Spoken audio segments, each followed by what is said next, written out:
And I imagine vice versa is true. Yes. So yeah. And for you YouTube viewers, go ahead and comment. Yeah. No, Put it in. What's your suggestion? Please Let's all, actually have a vote on this. please all three finally. of you, yeah, please comment. So, Of course, now I'm gonna post the shit out of this just so I can win. There you go. Hey, How about you know poll? what? I need that in my life right now. Yeah, go ahead, please. I don't mind. As long as we get the hits, although we're still not monetized, but that's a whole nother thing. Now, Nihilist Gelo. Now, how did you come up with that suit? And that's Gelo. Gelo. Not Bill Cosby. Gelo. Exactly. And the spelling difference is because I did get a cease and desist from Nabisco one time, Wow. saying that I can't spell my name that way. Wow, really? Yeah. So you and Green Jello got Yeah. wow, that's great. Apparently they're on the lookout ever since Green Jello did that Yeah. 25 years ago. Right. And I used to write like silly art. I wrote an article. The article that Nabisco got me on was an article I wrote about McDonald's hamburgers being chopped up missing children. Because I'm like, have you ever noticed that at all the other fast food restaurants, they're trying to find the missing children, but at McDonald's they want to help Jerry's kids. And that's because they want to help kids get smart enough to run away from home. Have you ever tasted a McDonald's hamburger? It's a little softer, it's a little sweeter than its counterpart. It's because it's the tasty, tasty flesh of ground-up runaway children. The innocence. And the nihilist thing, I've been a nihilist for. Someone called me that once, and I like the word because it's really like it sounds tough, but it just means you're a hypocrite. Really? Are you a hypocrite? Oh, everyone is. Yeah. Like I'll change my mind tomorrow about something that I'm vehement about right now. Right. I can't tell you what that particular subject is, but Well, it's what's something gonna that you've changed your mind on and been a hypocrite on? In the Those past. things. I mean, I've been a vegetarian at one point. I was really? a total activist at one point, and I changed my mind on all of that because I don't think, especially with the way, because everyone has, hearts in their eyes. I'm gonna change the world, man, and everything's gonna get better. And then you meet other activists, and you're like, you people are just wimps and Yeah. horrible, delusional morons who just don't want to do anything. Right. Recently, the people I've been mad at recently are the rioters. It's like we're gonna riot because of police violence, but what they riot is like a fried chicken shack that's independently owned by some people. Right. And it's like, why are you destroying an independent business when you're mad at the police? Run into the police station, riot there. It's like, Right. well, we're gonna get hurt there. It's like, yeah, a lot of people are. You're definitely gonna get hurt there. Yeah, that's always the riots never work out because Yeah. always, And certain things like I'm definitely more of an aggressive activist, I guess, if I was still like that. I like the term slippy better than hippie. I think violence does solve a lot of things. Oh, really? And maybe I'll change my mind about that tomorrow because I'm a nihilistic hypocrite. what did violence change?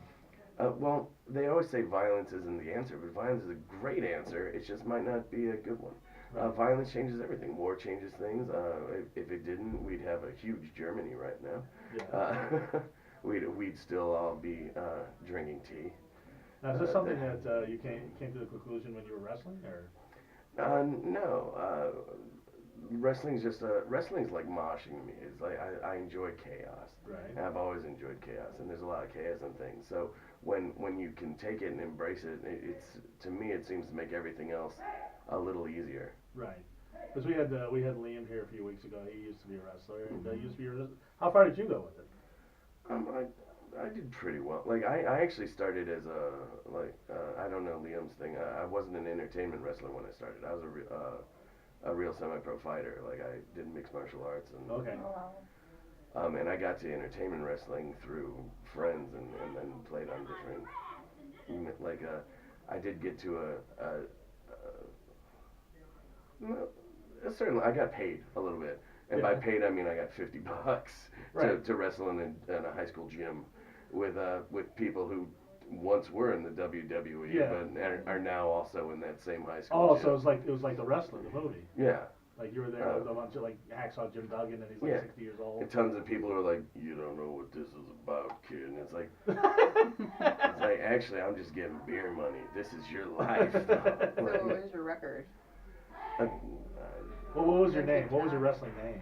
Was it Nihilist? Or? yeah, Jay Nihilist, and Yeah. I just kind of walked out there, Is kind of ripping off Raven. I had Okay. I wore ripped up jeans and tank tops or whatever, like Kind of a gothy sort of thing. yeah, and like a like a rocker. Yeah, kind of metal sort of thing. Metal. It wasn't uncomfortable to wrestle in the jeans. You can't do.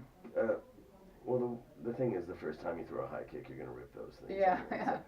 So. Is that why like they all wear jorts? Yeah. Yeah. Okay. Yeah. So you wear a big old comfortable boxer, then you got your cup and piece on either over or under that, and then the jeans are kind of just for show. Yeah. Like they could fall off at any moment. They're like just a hang on accessory. What's the fight that you most remember? Fight 'em. Well, I had a couple that were really cool in like backyards, because those people. That was the thing. Those people really dig going, and it's some of them are pretty realistic fights, like because you get crazy people in there, and that like the fluorescent bulbs are everywhere. So I remember a couple particular ones in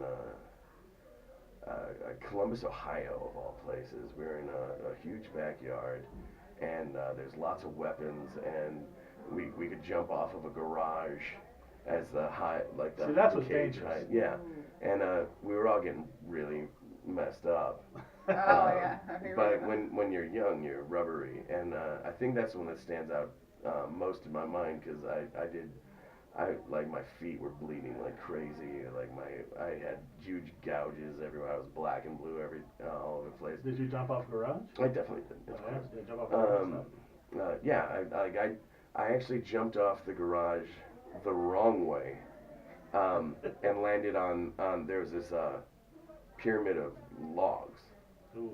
and I'm like I wonder if I could hit them hard enough to make them spread out. Yeah, And yeah.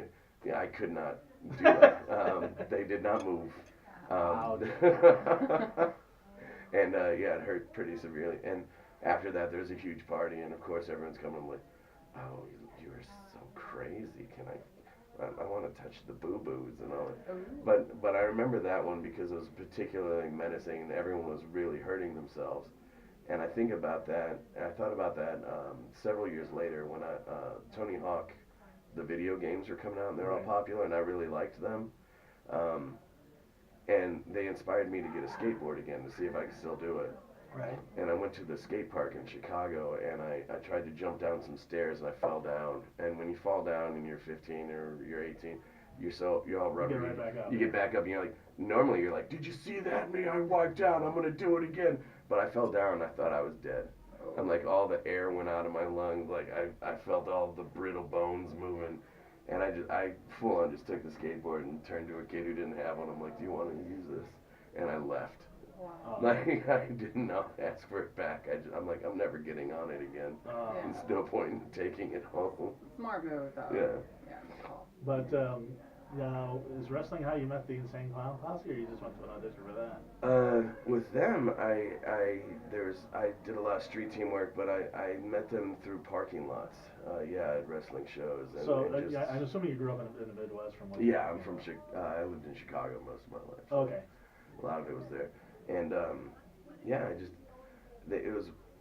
it's one of those groups that they're so home, like they're such a home group, like they're tremendous self-made businessmen. Absolutely. Like they have this image and whatever, but they're geniuses, and they're really hard workers. And when you meet them, it's I learned a lot is all I'm gonna say. I don't know what he was doing kicking Fred Burris recently, but well, yeah. you know what, that got on the news. Yeah. Hold on one second, Donna's back. Hi, Donna. Hi, I'm outside. I'm outside July. Okay. So you're in the right ballpark. Did you park? Yeah, this guy. They're doing an Oculus commercial. Yeah, we're okay. Well, we're across the street. Should we get? Can you go there? Yeah. Do you want me to leave it rolling or Yes. stop it? Excuse me. Just leave it rolling? Okay, I'll cross the street. Yeah, stay on the line,